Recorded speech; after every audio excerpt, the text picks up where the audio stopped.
Hello there, and today we are going to talk about sleep paralysis. Mostly people believe sleep paralysis is, when I speak about sleep paralysis, it happens at midnight. Midnight, almost 2 o'clock, almost 2 o'clock, 12 o'clock. You normally experience the body, you cannot move the body. Mostly you normally realize you cannot move the body. Then it is dark. Mostly it happens when it is dark or there is some light. But you cannot, you are seeing an image, a black image, and you cannot scream, you cannot call, you cannot do anything, you cannot fight it. And there is two explanations to sleep paralysis. There is, if I bring a spiritualist here or a religious person here, he has his own explanation. If I bring a scientist here or a psychologist here, he's going to bring his own explanation. Because sleep paralysis, it is something that is quite novel, it's quite phenomenon to most people, unless you have ever experienced it. Sleep paralysis is what we call midnight jinn, midnight Satan, who sits on your chest. Mostly, it is a question of sitting on your chest. But on the scientist part, sleep has different parts. There is the part where you are almost you are just a little bit subconscious, the rapid eye movement, and there is the deeper, more than the rapid eye movement, where you are just subconscious, and now there is the time that you are deep into your sleep, the time you are unconscious. Now, sleep paralysis, if according to the psychologist's explanation or scientist's explanation, sleep paralysis is where your body is fast asleep, but your mind is half asleep.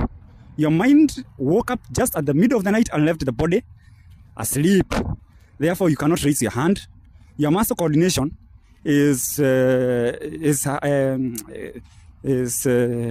which is that word? Your muscle coordination is affected. It's hampered. Therefore, the nerves have to communicate so that you can raise your hand or raise your leg or just roll over. Therefore, you cannot roll over. And mostly sleep paralysis happens when you are sleeping, when you are facing up. Okay, I might be wrong. You might comment about it.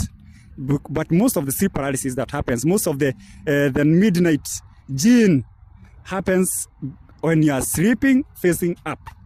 Most of us have stories about 2 o'clock, trying to scream and no voice comes out. Actually you can see some black, very, very, very, very scary image of a person or a small sized person or a large sized person that is different. But it's a very scary experience.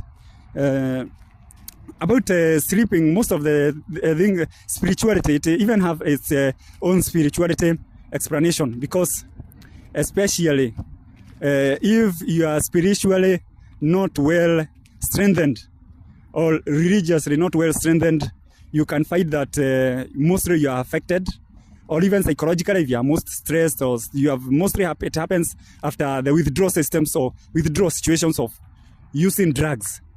Mostly you have been on drugs, you have been on alcohol, you have been on marijuana, you have been on this mairunji or cat.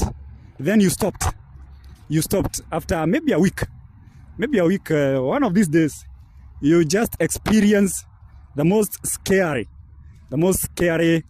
hallucinated event of sleep paralysis.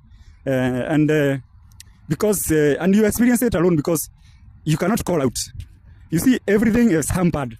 Your vocal cords, all the nerves going to all the parts of the body are affected. They are hampered. They cannot work at the moment.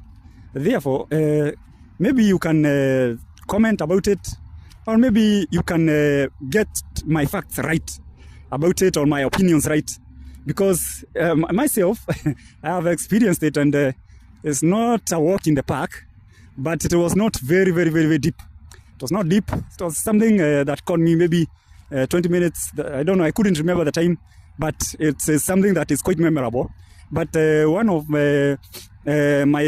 I've searched online about what could be the problem, and I got one opinion that I shouldn't sleep facing up. I should try to sleep facing side. and I took it for a remedy. Therefore, mostly I cannot sleep facing up because if I catch myself, I just remember that night and I turn to the side, or I better turn to the ground, but not face up, because sleep paralysis, when it comes, it just makes not only your night very scary, even your next day, you have some parts of memories of it. What's your take? Let's have the conversation.